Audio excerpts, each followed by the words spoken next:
Alright, Trekkers and Trekkers, time to the next episode of the day, which is Rocks and Shoals. Benjamin Sisko and crew are stranded in Dominion space. We're stranded deep in Dominion-held space on a captured Jem'Hadar ship with a disabled warp drive. Chief Mouse O'Brien and Nog are busy making repairs. Two Jem'Hadar fighters approach Sisko's ship and attack. Their only option is to make a run for an uncharted dark matter nebula. Before they can get inside it, Josiah Dex is injured when a Jem'Hadar volley rocks the ship. Dr. Julian Bashir thinks the symbiote has been injured too. All ship's functions disabled, they begin to descend toward an unknown Class M planet. The ship crashes into a sea just off the coast, but everyone escapes with their lives. A bartender named Kivon and a group of Jem'Hadar had crashed onto the planet 2 days earlier. The Jem'Hadar at first is sick and are dead. Kivon is badly wounded. They are running out of creatures so wide, and they cannot establish communications with any Dominion forces off-planet. Crawling onto shore with a few items from the ship they could take with them, Sisko and the others have a much-needed laugh when O'Brien frets absurdly over his torn pant leg. Back on Dominion-controlled Deep Space Nine, was referred to as Tarek Noor. Major Kieran Reese wakes up at 0500 for another day of duty working with the Dominion and the Cardassian allies. She boards a turbo lift, already full of Jem'Hadar and Cardassians. Arriving at her station ops, she takes Mavik, a Cardassian, for a Jinko and begins her duties. In a cave on the planet, Kevin discusses their dire situation with third Ramadaclan. It'll be 10 days before they can even attempt to establish communications. Kevin distributes a very limited dose of light to the Jem'Hadar soldiers. Meanwhile, Sisko and crew set up camp in another cave where Bashir can stabilize Dax's condition. Nog and Elim Garrick go on a survey mission to find water and food. Nog is apprehensive around Garrick ever since he tied him up and threatened to kill him. Garrick calls that there were extenuating circumstances, but Nog declares he won't ever turn his back on him again. Garrick tells Nog there may be hope for you yet. Then, several Jem'Hadar soldiers appear around them and they are taken prisoner. Nog and Garrick are being interrogated in the Jem'Hadar camp. Nog refuses to give more than his name and Starfleet serial number, and the Jem'Hadar turn their weapons on him and Garrick. Garrick tells Nog to shut up, but Kevin turns to the Cardassian. Garrick claims to want Kamar, one of the Dominion's Cardassian allies, was from capture by the USS Centaur. The ship was captured by Sisko and his crew infiltrating Cardassian territory. Kevin sees through his lie, holding up the Starfleet comm badge Garrick is wearing. Kevin says he has only one question. Is there a Dr. Garrick's unit? Garrick, when he's up just carefully, decides for once to tell the truth and says yes. Nog is furious with him, but Kevin says he just saved both their lives. Kevin sends the third Ramadaclan to assess the Federation group's strength, and firmly orders him not to engage. On Tarek Noor, Jake Sisko's interviewing Odo and Kieran in the security office about the Dominion's plans to send 404 facilitators to Bajor, despite William still blocking his transmissions to the Federation news service. Jake also informs them that Vedek Yassim is planning a demonstration on the promenade the next day. Jake's point of questions quickly get under Kira's skin and she, along with Odo, exit the interview. Back on the planet, Sisko and two others are searching for Nog and Garrick. Despite the order from Kivon not to engage, the Jem'Hadar open fire. After determining who fired the first shot, the Jem'Hadar leader orders a withdrawal from the engagement with the Starfleet party. Running out of creatures so wide, the Jem'Hadar become anxious and none of them can shroud themselves any longer. In the distance, Sisko and O'Brien wonder why the Jem'Hadar cannot camouflage themselves. Sisko knows that is a good question and hopes the answer lies in their favor. But on Tarek Noor, Garrick tries to convince Vedek Yassim to not hold a protest. As he asks Kira what she's doing to fight the Dominion. Kira says that this is different from the Cardassian occupation. Fighting isn't the answer here. Yassim accuses Kira of becoming an apologist for the Dominion, a defender of evil, and then asks what it will take for her to stop accepting them and start fighting back. Kira tells the Vedek that she simply does not understand. Before leaving, Yassim tells Kira that tomorrow, perhaps they will both understand. While Cisco is planning an assault on the Jem'Hadar position, Thora Monoclon visits the cave to make a deal, exchanging Cisco and Bashir for Garrick and Nog.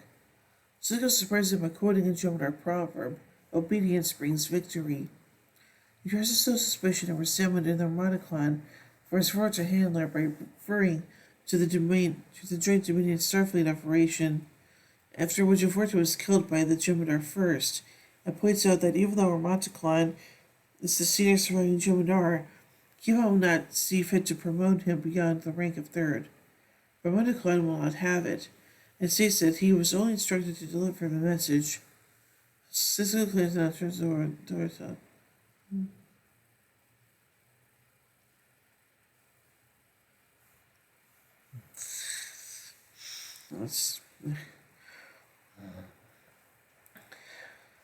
Third, the Ramataclon will not have it, and states that he was only instructed to deliver the message. Cisco claims not to trust Vorta, and asks for Ramataclon's word the conditions of the exchange will be honored. Ramataclon vows to carry out his orders, and Cisco accepts the deal. So that I heard a weird noise just a minute ago. Anyway. The prisoner exchange is carried out. Meanwhile, in Terra Nor, Kira waits on the promenade in front of the Bajoran temple, ready to deal with and even arrest Vedic Yasim if she causes any trouble. But everything is quiet. Jake turns up, telling Kira that Sim asked him to be there exactly 1400. Just as Kira starts to tell Jake he won't find the story today, he hears someone say, "What's she doing?"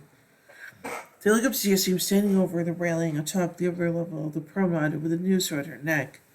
She yells, "Evil must be opposed," and steps up from the upper level. Kira tries to go stop her, but it was too late as her rope snaps taut just before her feet touch the ground. Arriving at the Jem'Hadar cave, Bashir is asked to perform surgery on Kivan to save his life. The many Jem'Hadar crowd around not to protect Kivan, but because they're curious as to what the inside of a Vorto looks like. The next morning, Kira's already awake when the alarm clock chimes for another day of duty on the Dominion-occupied station. When she boards the turbolift, she starts to feel uneasy around the Dominion troops. Upon reaching ops, she takes a for her coffee when she suddenly becomes very much aware that she's now working for alongside Cardassians and Jem'Hadar, who not very long were sworn enemies. In a daze, Kira hastily leaves. The operation success of Kivan is healed. After ordering soldiers to leave, Kivan offers Cisco another deal. With only one vote of white left, Kivan fears that his soldiers will soon undergo a control rampage, killing everyone, including themselves. Kivan blatantly tells Cisco that he plans to send the Jem'Hadar on a suicide attack, so Cisco and his crew can kill them all. After which Kivan would then surrender himself to Starfleet, providing the crew with a damaged but salvable comm unit with which they can repair and the signal for a rescue. Kivan makes it clear to Cisco that he'll be sending the Jem'Hadar to attack regardless of if Cisco agrees or not. Returning to the cave and informing the crew, the Starfleet officers debate the right course of action. While some of the officers don't like the idea of killing the Jem'Hadar in such an underhanded way, Garrick argues that they're in the middle of war, and attentively states that the Jem'Hadar would not hesitate to kill them if the situation were reversed. Just as the argument begins to get heated, Cisco stops the debate, reminding them that it's his decision alone. It clears that Garrick is right. They are at war, and if it's a choice between his crew and the Jem'Hadar soldiers, then there is no choice. Everyone has to face the Jem'Hadar, but Cisco makes attacks and he's hoping there's his third choice. Back on the station, Odo finds Kira the spot where Yasim killed herself. Kira, filled with loathing, back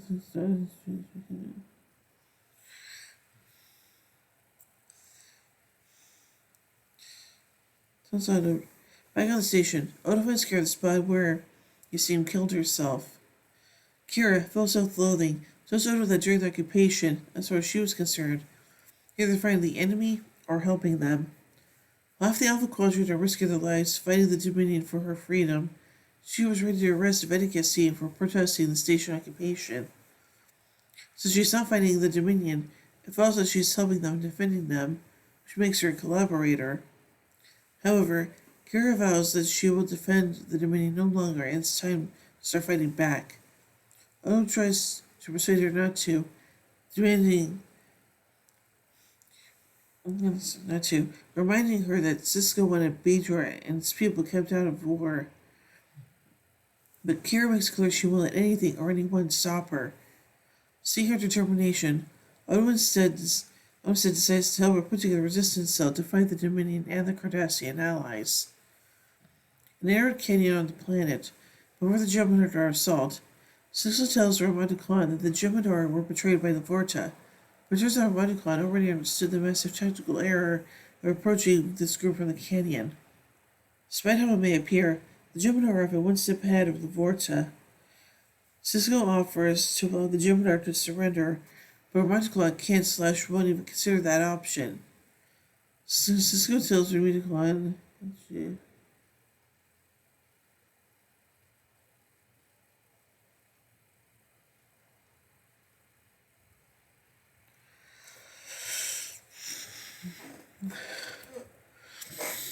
an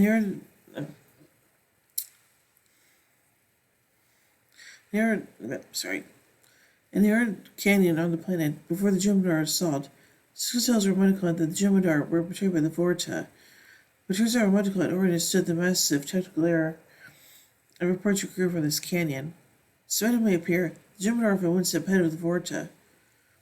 Cisco offers to allow the Jem'Hadar to surrender, but Ramadaklan can't/won't even consider that option. Cisco tells Ramadaklan that Kivon doesn't deserve their loyalty, but the Jem'Hadar replies that Kivon doesn't need to deserve it. From the day they were created, the Jem'Hadar know they are pledged to follow the Founder's orders without question, and the Vorta are the conduits of those orders. It is the order of things. Cisco asks him if the order of things is worth giving up his life. Ramadaklan counters that his life has never been his to give up. Seeing that Ramadaklan won't be swayed from his orders, Cisco grimly rejoins the other officers.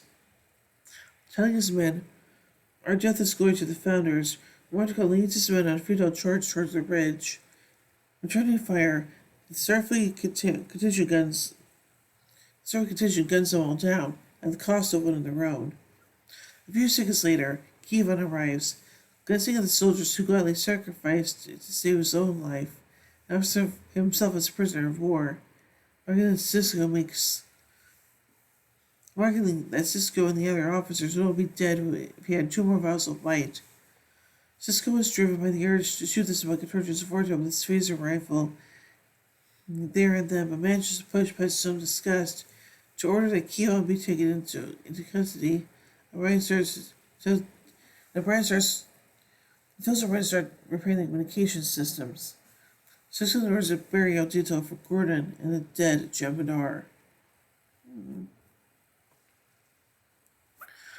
The original story for this episode came from the 1965 Frank Sinatra film None But the Brave, a film about the interactions of the crew of a drowned American plane and the Japanese Army patrol which finds them. Commenting on the episode's title, Ronald D. Moore said,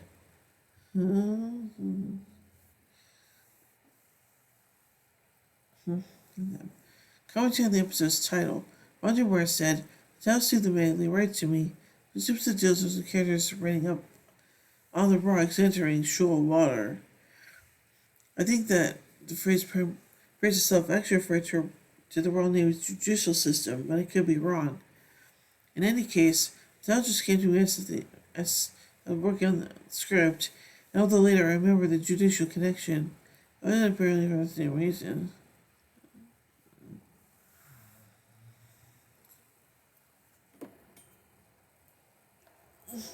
To me.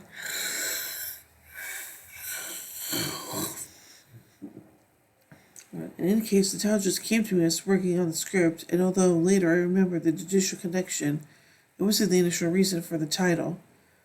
There are also things that just as a military order in the script, so I still think it's appropriate.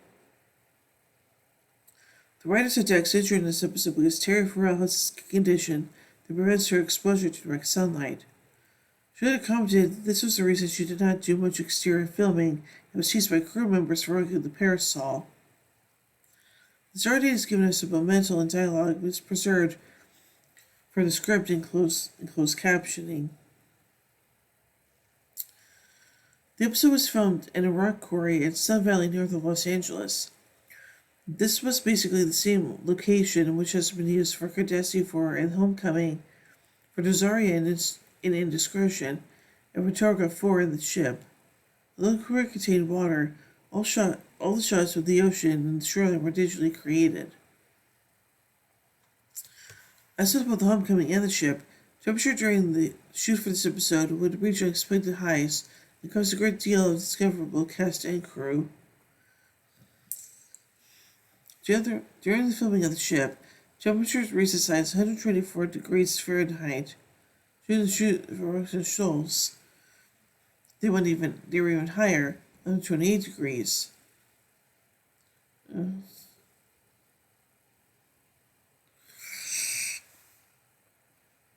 was the hottest part of. It was the hottest period. It was the hottest period of that part of the country over 10 years.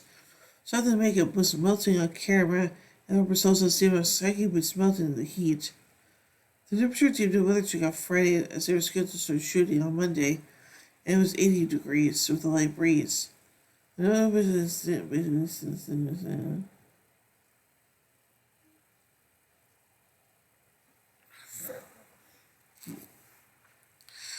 Light breeze. The total basically stayed the same for a week. On Saturday, we went up to 95 degrees, and on Sunday, it reached 105 degrees, and then peaked at 128 degrees on Monday. As our server acknowledges, if you look up so closely, you can see there's the Jumdar are quite red, due to the makeup dripping at the actor's eyes as it ran off their foreheads.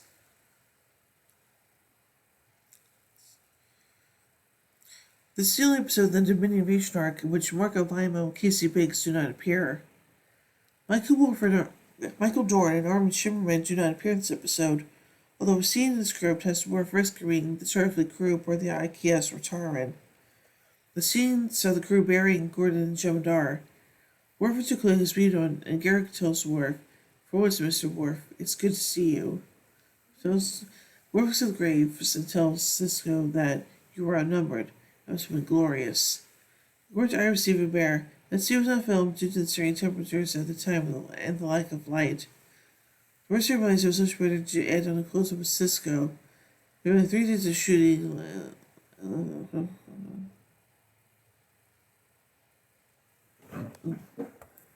sorry.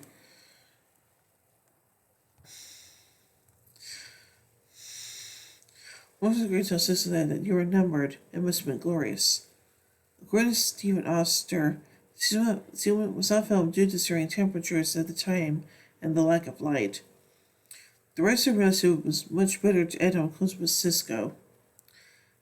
There were only 3 days of shooting scheduled at Rock Quarry, but in the 3rd day, they now got the final scene, Worf's arrival. The rest of producers are extremely unhappy, but director Michael Vahar and editor Stephen Tucker looked at the footage and told them that they no longer needed that scene. Said, they cut the show to end on the close-up of Sisko as Kevon gives himself up. After seeing this new ending, the producers loved it and agreed it made a perfect ending to the somber episode. Knocking rocks behind his head, Garrick refuses to walk ahead of him because Garrick tied him up and threatened to kill him during the events of Epic Nor. Sisko remarks to Ramataclan about previous cooperation with Jem'Hadar and their treasures Forta are a reference to the events of To the Death. This was Kevon's first of 2 appearances. The second one was in the Magnificent Ferengi, where he was released from the Federation and used by the Ferengi to be traded with the Dominion for Ishka. Among the items for this episode that were sold off on the wrap sale and auction on eBay was a costume line of Avery Brooks. Parts also owned by John Lindale Bennett and background actor Randy James.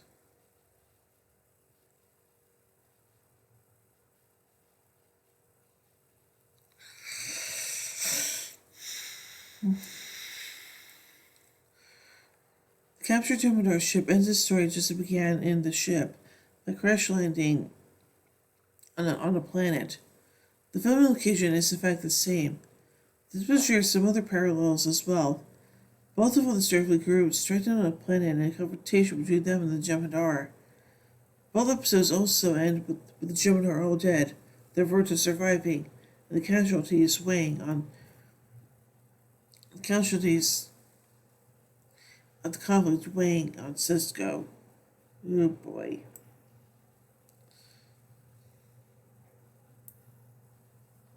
Get back here. Okay. So yeah, that happened. So I think this episode is kind of interesting, and I do apologize. It looks like I'm zoning in and out. I didn't get a whole lot of sleep last night, so I apologize for that. But yeah, so anyway. So overall, I give Rocks and Shoals 4 warp cores out of 5. But anyway, tune in as we take a look at the last episode of the morning, but again, not the last episode of the day, which is Sons and Daughters. So, until then, live long and prosper, everybody.